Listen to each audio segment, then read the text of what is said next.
O estado do Ceará foi um dos 4 estados que mais investiram em segurança pública durante este governo que se finda. No Ceará, especificamente, nós obtivemos aí a convocação de mais de 3.000 policiais, entre militares e civis, concursos públicos, a compra de centenas de viaturas, a montagem de equipes do Raios em vários municípios acima de 50 mil habitantes, isso para demonstrar que, do ponto de vista material e humano, o governo tentou fazer a sua parte. Entretanto, o impacto foi negativo em relação ao aumento do índice da violência, especialmente na área dos crimes de morte, dos assassinatos. O ano passado foram mais de 5.000 assassinatos, o que deu uma média de 14 por dia. Até enquanto gravávamos o programa na última sexta-feira, já eram 308 assassinatos, que deu aproximadamente 18,7 assassinatos por dia. Nesse diapasão, chegaremos ao final do ano, ultrapassando aí, quem sabe, mais de 6.000 ou 7.000 assassinatos. O que fazer, então, diante de uma crise como esta? É para discutir estes e outros assuntos que estamos iniciando mais uma edição do programa Observatório pela TV Fortaleza, canal 6 da Multiplay e 64.6 pela digital. Para discutir estas questões, nós temos hoje as participações dos nossos colaboradores e debatedores, os professores Leandro Vasques, advogado, presidente do Conselho Estadual de Segurança Pública, o doutor, também advogado, Cláudio Justa, que preside o Conselho Penitenciário, e o professor doutor Zé Raimundo, do CAEM, que é um homem que estuda hoje as estatísticas da criminalidade no estado do Ceará. Para você assinante, nós comunicamos que a partir de hoje o programa também passa, como vocês podem observar, a utilizar a linguagem de sinais. Nós temos aqui a Rebeca, que nesse instante está fazendo para você a tradução. Ela é tradutora e intérprete da linguagem em Libra. É o esforço que o vereador Salvito Filho, presidente da Câmara Municipal de Fortaleza, tem feito no sentido de colocar com que o aparelho de comunicação da Câmara Municipal possa atingir a todos os públicos, ou seja, faça uma comunicação inclusiva, não deixando nenhum dos estratos da sociedade, notadamente aqueles portadores de necessidades especiais, como, por exemplo, a questão da linguagem de Libra, fique de fora da sua programação. Eu peço ao assinante apenas 1 minuto para um rápido intervalo e já voltamos com mais uma edição do programa Observatório.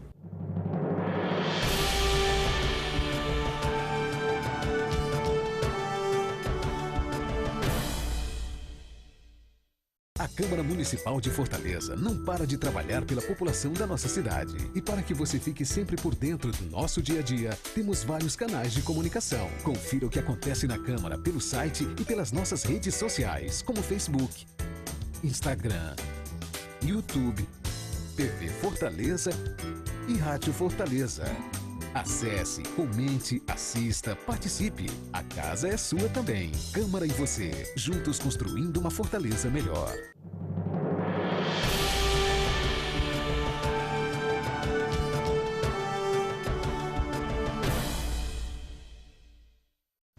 De volta com o primeiro bloco do programa Observatório pela TV Fortaleza, canal 6 da Multiplay e 61.4 digital. Para você assinante que ligou agora, o programa tem hoje as participações dos professores, professor doutor, economista José Raimundo de Carvalho, professor lá do CAEM, que é o Centro de Aperfeiçoamento em Economia do Nordeste, o também advogado professor Cláudio Justa, que preside o Conselho Estadual Penitenciário, e o advogado Leandro Vasques, também professor e presidente do Conselho Estadual de Segurança Pública. Agora, o assinante já pode perceber que nós temos aqui a Gilmária, que é uma outra intérprete da linguagem em Libras, que passa a fazer a tradução a partir de agora do programa Observatório. Eu quero começar o programa colocando para os senhores o assunto objeto do nosso editorial de abertura. Os investimentos na segurança pública e o impacto negativo dessa em relação à criminalidade no estado do Ceará. Como disse, o Ceará foi um dos 4 estados que durante esse governo que se finda, já que na próxima final do ano nós temos nova eleição para os novos governadores, foi um dos 4 que mais investiram em segurança pública no estado. Vou repetir para o assinante agora. Só policiais, entre militares e civis, foram mais de 3.000 policiais que ingressaram na tropa, chamemos assim, do aparelho de segurança do Estado do Ceará. Uma centena de viaturas novas, com conectividade, para poder aumentar também essa frota. A montagem de várias equipes do raio em muitos municípios acima de 50.000 habitantes, que é para fazer um policiamento mais ostensivo. Entretanto, a violência só aumentou, a criminalidade só cresceu.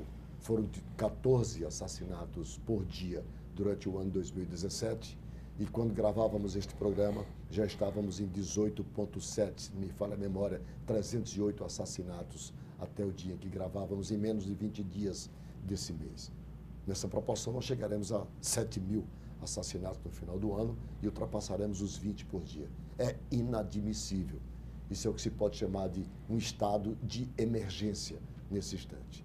Sem contar com as ações subjacentes dos chamados grupos organizados, do crime organizados, invadindo fóruns, como ocorreu a semana passada em Maraguape, invadindo fórum e delegacia em Senador Pompeu, só para citar os 2 últimos casos mais emblemáticos, pelo crime organizado, não aceitar, vejam bem, o absurdo que se chegou, uma decisão do judiciário, transferência de preso, por exemplo.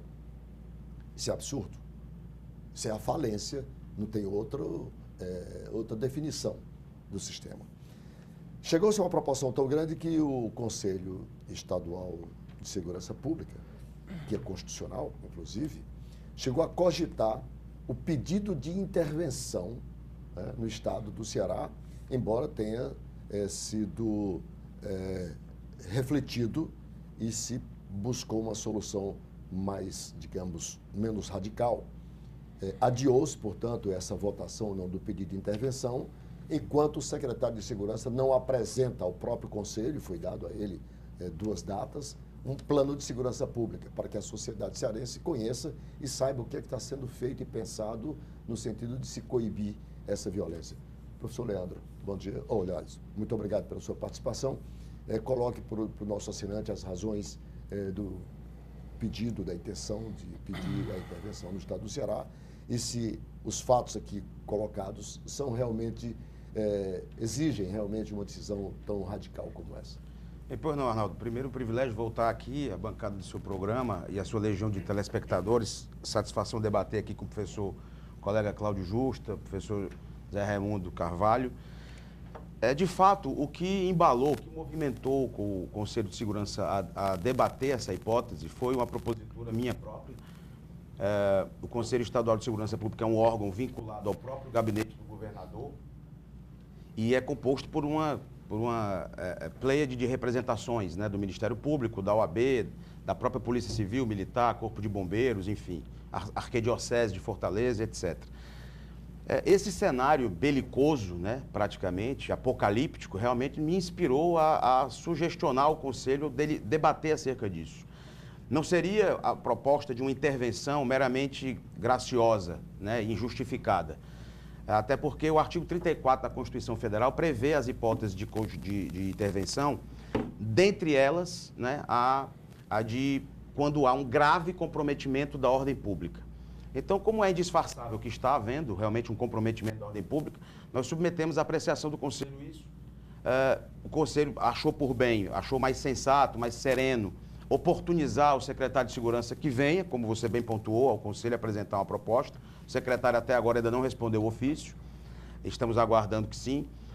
Mas o certo é que não se trata de uma intervenção, como alguns têm entendido, de remeter forças nacionais, enfim, né, a visita, a utilização de forças armadas. Não seria isso.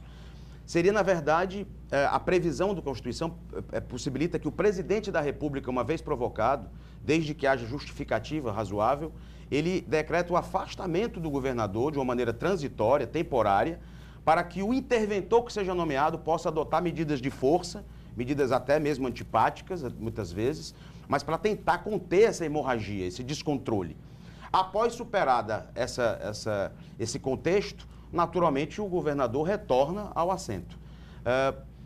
Medidas antipáticas, por exemplo. Existe um projeto de lei, né, que tramitou no estado de São Paulo, que adotava uma medida que constatou o quê? Que mais de 70% dos assaltos à mão armada, aqueles assaltos que assombram a população na periferia, nos grandes centros, eles eram praticados por moto e garupeiro.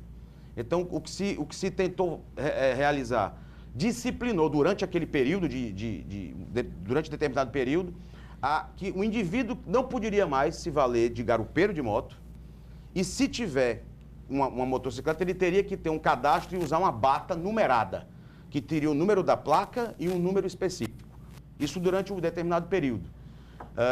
Para que com isso se tentasse aliviar, né, ou inibir a prática dos delitos, principalmente dos crimes patrimoniais praticados com motocicleta. Isso é apenas um exemplo, né, que poderia ser adotado durante uma intervenção por um interventor.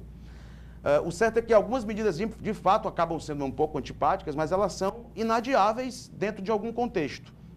O grande drama hoje vivido, como você bem pontuou, apesar do farto investimento, é, às vezes, um mau investimento. Né? O governo anterior, o governo Cid, chegou a aumentar o orçamento em segurança pública em 342%. Mas, mesmo assim, o índice de homicídio se elevou em 184%. Isso quer dizer que não é simplesmente a dotação orçamentária maior que vai necessariamente repercutir. O maior drama que eu vislumbro é a carência de efetivo, que eu sei que é difícil de solucionar, não há fórmula mágica para enfrentar essa questão, mas a carência de efetivo é muito grave. Né? Pelos índices da ONU, nós teríamos que ter mais ou menos 40 mil policiais militares. Nós temos 18 mil, mas na prática temos 10 mil. Porque tantos por cento está em férias, outros por cento está em licença de tratamento de saúde, outros estão desviados de função, outros estão destinados aos fóruns do interior e etc. Então, de 40 mil policiais militares, que é o policiamento preventivo, que busca inibir, evitar a prática do crime... Proporcional à população do Ceará? Sim, proporcional à população. Nós deveríamos ter 40, temos 10. Na prática, temos 10. A Polícia Civil, ela está estrangulada, ela está asfixiada porque o seu efetivo hoje, de 3 mil e poucos homens, não é nem metade do que nós tínhamos na década de 80, que é justamente a polícia que atua no pós-fato, né? A polícia que investiga, ela atua após o crime praticado.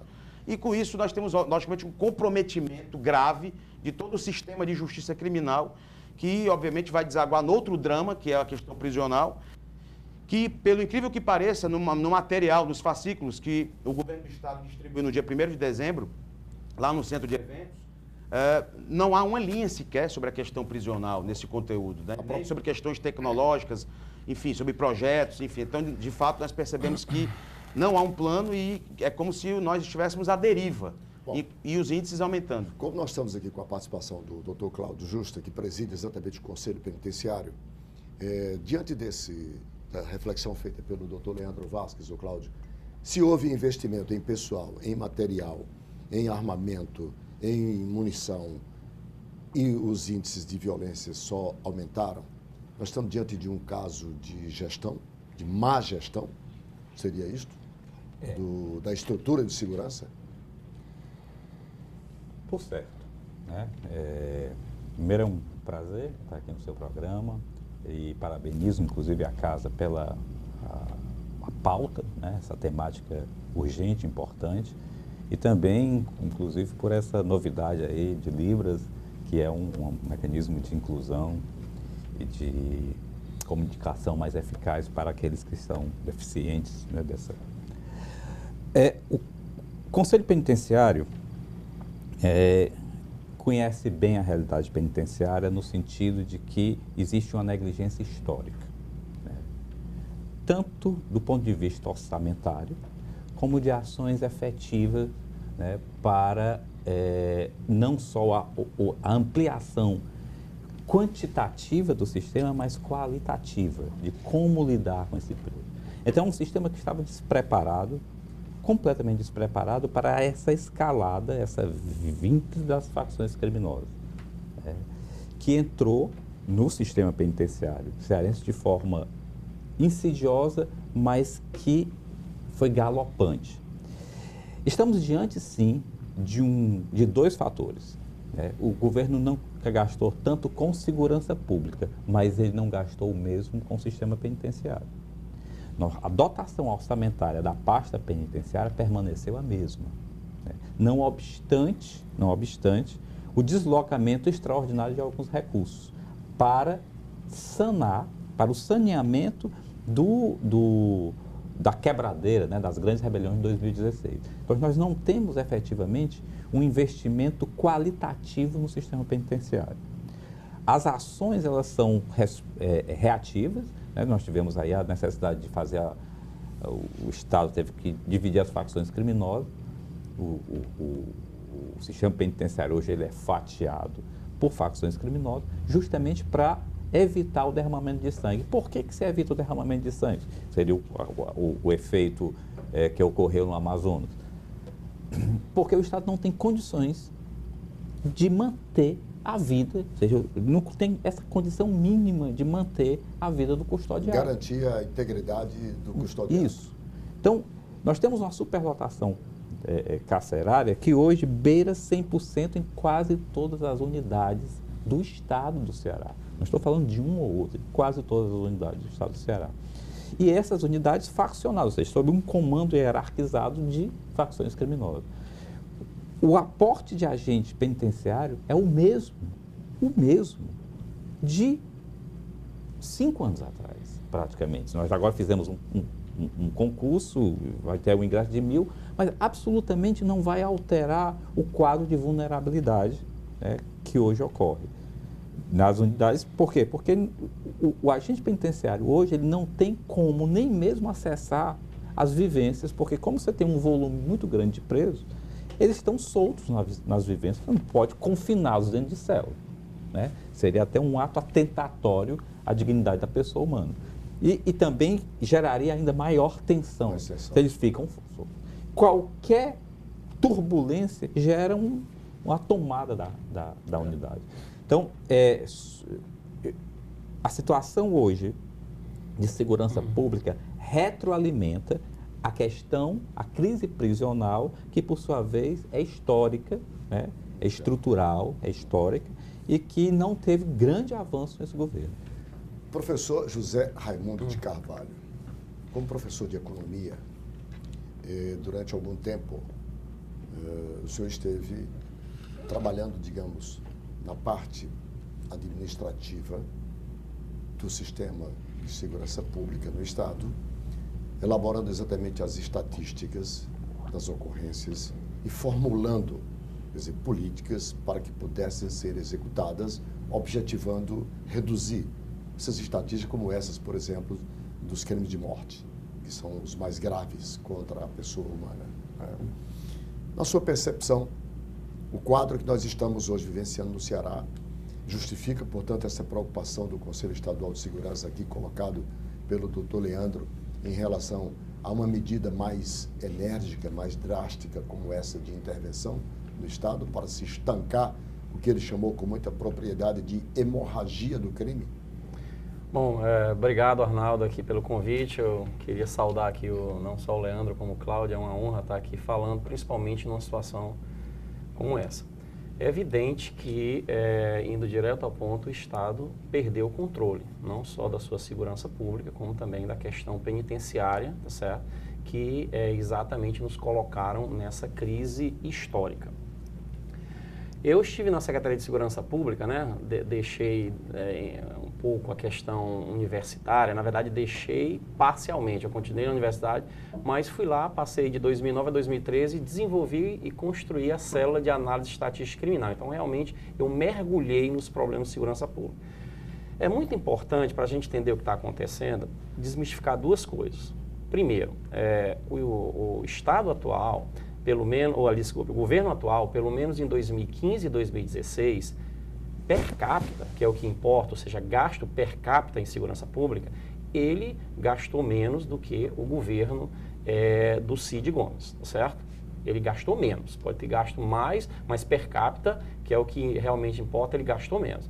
E continua gastando mal, né? Eu não sei 2017 ainda, porque não tive os dados oficiais. Então, esse é o primeiro mito. O segundo é o seguinte, essa crise, ela não começou no final de 2017. Ela foi construída, iniciou-se em 1º de janeiro de 2015. Exatamente quando se inaugura o governo Camilo Santana. Por que eu estou te dizendo isso? Já em 2010, ou no máximo em 2011, nós tínhamos evidências claras, não só das inteligências fora do estado do Ceará, como da inteligência dentro do Estado do Ceará, inclusive com grandes delegados da Polícia Civil que já alertavam para isso, ou seja, que o crime tinha mudado radicalmente a sua dinâmica no Estado do Ceará. Passou de uma criminalidade, aquela da década de 1980, 1990, começo de 2000, que era uma clássica dinâmica homicida, para uma dinâmica homicida que ia ser tocada pelas grandes facções criminais que colocaram o Ceará na rota internacional como um ponto estratégico nacional. Então, quando o governo assume, ele comete o seu primeiro grande equívoco, que é o que? Ele faz um diagnóstico completamente errado do que ia acontecer e tendo informações disponíveis de todo o setor de inteligência. Então, se ele fez um diagnóstico errado, qual foi o segundo problema? Ele contratou um plano, o Ceará Pacífico, totalmente equivocado em relação ao que iria acontecer e o que estava acontecendo. Quando você junta essas duas coisas, nos leva exatamente ao quê? A uma crise gigantesca, histórica, sem precedentes, tá certo? Realmente um Estado fora do controle em relação à sua segurança pública e à questão penitenciária. Então, pontuando em relação ao que o Leandro disse, sinceramente, todos nós, democratas, estudiosos, cidadãos, nós realmente não gostamos de medidas extremas. Mas, diante da reação do secretário de Segurança Pública, né, em relação ao que aconteceu em 2017, certo? E diante simplesmente do desaparecimento do governador para dizer alguma coisa contundente que aconteceu, todas as pessoas de bem, aquelas pessoas corajosas que prezam pela sociedade cearense, por seus familiares e não familiares, estão tomando posição. Então, eu não vejo realmente se o governador, e agora eu não falo mais nem o secretário, eu acho que isso é um problema do governador pessoalmente. Se ele não colocar claramente o que vai fazer, tá certo? E implementar isso urgentemente, eu não estou vendo outra possibilidade, senão a intervenção federal qualificada. Arnaldo, só para complementar o que o professor Zé Raimundo Carvalho pontuou, veja bem, enquanto eu estiver no Conselho de Segurança, né, eu tenho repetido isso, eu posso até pecar por ação, mas jamais por omissão. Até porque o tribunal da minha consciência não me permite conviver com esse estado de coisas de forma omissa. Perceba só um detalhe. Houve uma radical transformação na rotina das pessoas. Sejam as pessoas do tecido social menos privilegiado, porque a periferia vive uma guerrilha, uma guerra civil, um derramamento de sangue, uma matança sem precedentes na história do Estado do Ceará. As pessoas do tecido social um pouco mais confortável, classe média, que antigamente tinham sítios, tinham casas de praia, não tem mais. Não tem mais. As pessoas, quando vão à noite para um evento social, seja na periferia, seja nos bairros mais nobres, as pessoas saem sobressaltadas do transporte público ou do carro particular. A pessoa mudou a rotina. Hoje até eu estava observando, a maioria dos restaurantes hoje, que a classe mais elevada frequenta, ou a classe média frequenta, se não tiver um estacionamento interno, a pessoa já segue desconfortável. Ou seja, houve uma radical mudança do comportamento social. E isso é muito sintomático. E o que mais me preocupa é que falta humildade ao governo. O governo não aceita crítica. E o que é mais pusilânime na minha leitura, o governo agora passou a adotar a postura de transferir confortavelmente, comodamente a responsabilidade para o governo federal. Exclusiva. Não, a culpa é do governo federal. O governo federal não tem um plano. Ora, o governo federal... Você se refere às declarações que o secretário de Segurança Pública... Não só ele, o governador também. O governador também. Veja só, existe plano de segurança nacional desde o governo Fernando Henrique. É só entrar no Google. Sempre existiu o plano de segurança nacional e ele sempre pontuou a harmonização entre os entes públicos. Estado, União e município, por quê? Porque seriam cordas da mesma harpa, etc., afinados no mesmo diapasão de enfrentamento do tráfico, etc. Mas falta humildade, não aceitam crítica e o que é pior, querem transferir a culpa. Daqui a pouco vão transferir a responsabilidade para a Colômbia, como o professor Cláudio Justa colocou recentemente. Daqui a pouco vão transferir a responsabilidade para a Bolívia. Deixa eu fazer o nosso primeiro intervalo. A produção já me avisa que nosso tempo se esgotou. E quando voltarmos eu quero colocar exatamente essa vinculação, né? Um plano nacional de segurança pública e a responsabilidade dos estados, digamos, nessa efetivação de um plano também seu complementar. Um instante só e a gente volta.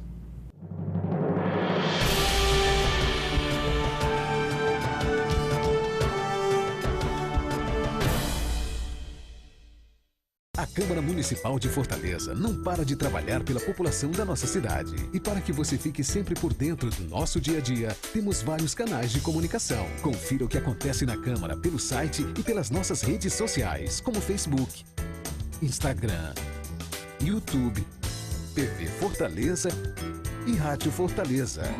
Acesse, comente, assista, participe. A casa é sua também. Câmara e você, juntos construindo uma Fortaleza melhor.